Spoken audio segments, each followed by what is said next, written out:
I will draw two lines to explain something. One is this line, and this represents infinity, meaning it keeps going, and this is one line, and this also keeps going. This line represents beauty, and this line represents IQ or intelligence. Remember one thing, that why did Allah have to run the system of such a huge universe, and what did Allah do? He gave something to someone, He gave something to someone else. Some have IQ, some have very good memory. There are different types of good memory. Like my memory, which is photographic.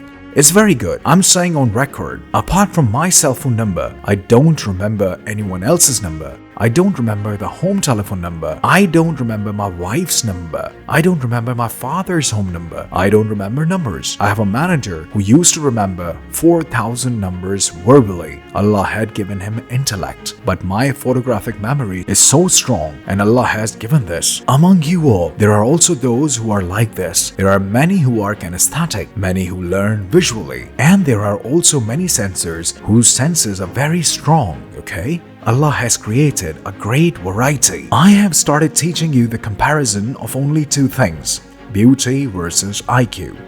If I say that this is its average, I have drawn two lines here to illustrate. I have taken the extreme of this whole area, meaning the average of beauty is this, leaving out all the extremes of intellect. See, leaving out this extreme? Understand this theory. This theory is basically based on Google and the internet, and research has been done in the world. In the world, 95% of faces are average. How many percent? 95% of faces are what? In Urdu, we call it mehana. For example, it's possible that someone among you may have a model sitting, a female who says, "Yes, I'm the most beautiful girl in the world." The mother thinks so. The father thinks so. For example, the other day I was in Cholistan, in the deep desert, and there was a dark-skinned child. His mother, in Saraiki, says, "My moon son and my moon daughter." Now that moon daughter is dark and dirty, nose running. You'll find many such mothers saying the same thing. I'm not defining beauty according to that. I'm telling you with affection. Even the word love can sometimes refer to dark and dirty. And this is the reason why the emotion of love has a very short life. Moving forward, let's talk about the definition of beauty, the standards that have been established in the world. Standards. The definition of intelligence is that they have solved life's problems. Intelligence also comprises 95% of the world, which means there is a big borderline. And when you go to its extremes, you'll find geniuses on one end and duffers on the other, low IQ. What's the end here? Look, this is ugly, and this is what's considered most beautiful. It's like this, right? The extremes in the world are very few. What has happened? Is it that they don't have a nose, ears? Everything is proportionate, right? What did I say?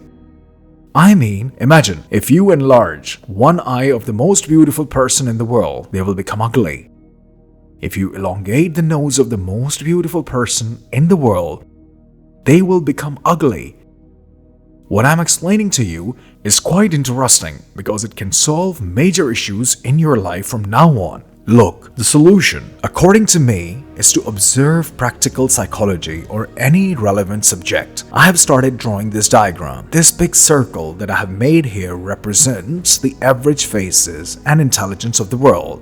This is how the world operates. Now, if this combination occurs in someone in the world, the first person who indicated this was called Socrates. He called it the rare mass. So, friends, mass means rare. You'll find such rare gems in different countries. Where someone proficient in poetry has sung, this is a rare gem. Arfa Kareem, where we met earlier, the tower, she's gone now. Allah gave her both beauty and intelligence. Very rare people in the world possess both intelligence and beauty. I have seen many people who are at the peak of beauty but lacking in intelligence. Now, what happens is that whatever level a person reaches, their ego emerges from there. In reality, Beautiful people consider themselves entitled because beauty seems to solve every problem. Everywhere, there's a protocol due to beauty. For those who only have money, everything is achievable through money, isn't it? Now, let me tell you about this dangerous combination. This is a dangerous combination. The peak of beauty with low IQ. If such a person finds a guide, about whom? If you recall, we once gave a lecture in Alhambra Hall number 3 and gave an example. What should one do if the car's headlights are not working? During the night, if the headlights are not working and you can't see ahead, find another car to follow so that you can reach your destination. If a person admits their ego and sets it aside, perhaps they've read Ryan Holiday's Ego is the Enemy and understood it. They should realize that if they lack something, they need to find someone whose finger they can hold on to for rescue.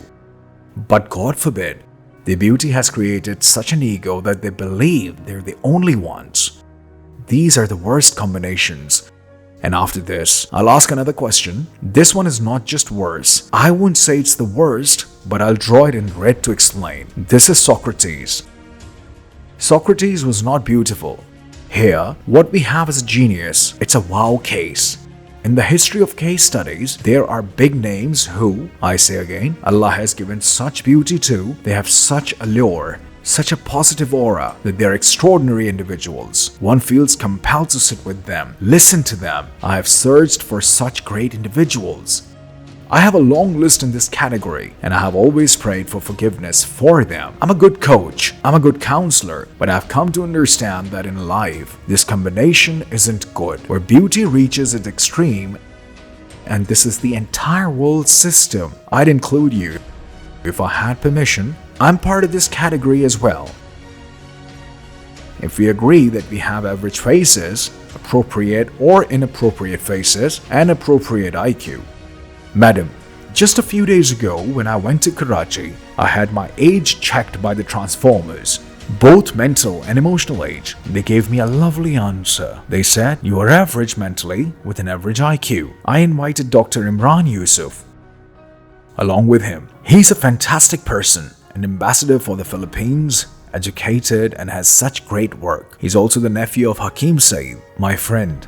When the psychologist brought the entire report after 3 hours and conducted my assessment, he said, interesting, this is the last thing for today. I'm about to finish the lecture. He said, interesting, you are an average man according to IQ. I asked, then how is it that so much good has happened in my life with average IQ? It's not possible. He said, let me give you an answer. I said, what do they say? He said, average IQ with a good attitude is heroism. You can't change IQ, but you can change attitude. The problem is that once you realize I'm lazy and average, there's one thing you can always excel at. And that's character. I said, sir, you've revealed my secret to me. To me, the biggest secret in life is this. If you have gratitude, generosity, respect, humility, giving value, admitting with grace, meeting someone with grace, showing modesty, maintaining respectability, and fulfilling relationships, then what I've understood is that even if you are average in terms of IQ, Allah will bless you abundantly. You may lack degrees, but you possess the pinnacle of wisdom. Many people have filled themselves with degrees from universities, but they lack character. And if there's no character, what's the consequence? Due to the lack of character, Allah does not elevate their knowledge. You should pray to Allah, the Most Gracious, to make our knowledge beneficial. We start praying in our lives, we wrap it up in such ways. We pray, make me a candle that gives out light. And when Allah makes us a candle, we cut numbers in exams. We manipulate, we blackmail. We say, these are my notes. We become possessive, we act superior outwardly, but inside, our intentions aren't pure. There are many like this, madam, many professors and universities. So why would anyone respect them? Respect is for those whose words match what's in their hearts. But if it's not there, it's not there. They have hearts as tiny as birds, but use their authority as a blackmailer. I remember in our time, elders, I won't name them, used to say, "Try and show me how you passed these 4 years." I swear, they kept failing us for 4 years just to feed their egos. Then, in such situations, with apologies, people ask me why I'm against them. I'm against it because I didn't get credit with apologies. I've met a few good teachers in universities. Now, 1 or 2 teachers are taking all the credit today. My university professors, with apologies, they say he's our student. I reply, I haven't learned anything from you. Thank God, the ones from whom I've learned something, I've recorded them in the video.